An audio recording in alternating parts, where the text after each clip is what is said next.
人讲关怀一地救人一命，台湾会基金会今举办关怀表扬典礼，要表扬一个70岁阿嬷。伊对1974年台湾才拄开始咧推动自关无回报关怀时，就开始咧关怀，关要50档啊，嘛实在是真无简单。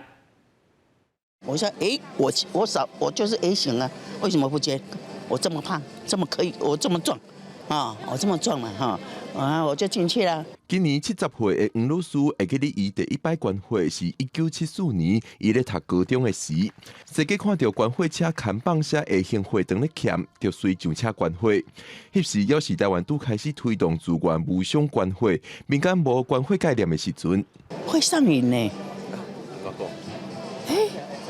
你时间到了，你不捐，你会觉得你好像一件事情没有做拜五台湾会益基金会办典礼表扬台湾各地，亲像黄女士这款欢喜关怀的人，但是颁奖典礼现场通发现，领奖的人较无少年族群。基金会表示，即马有关怀经验的人，平均年龄是愈来愈大。我们现在的主力都是在30岁到35岁到55岁，这个其实是我们最多的了。往下扎根，我们出了一本很小的书，就是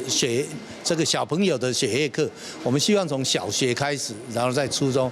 这样子慢慢灌输这样的概念，让我们全国的国民大家都知道，这捐血活动是一个非常有意义的事情。基金会表示，即马少子化少年人无以前遐尼济，少年族群也较无关怀的风气。基金会表示，因当咧参学校合作，互囡仔自细汉就了解关怀的概念甲好处，互比抢关怀一地救人一命的概念，伫未来愈来愈普及。记者郭文林、玉凯新北报道。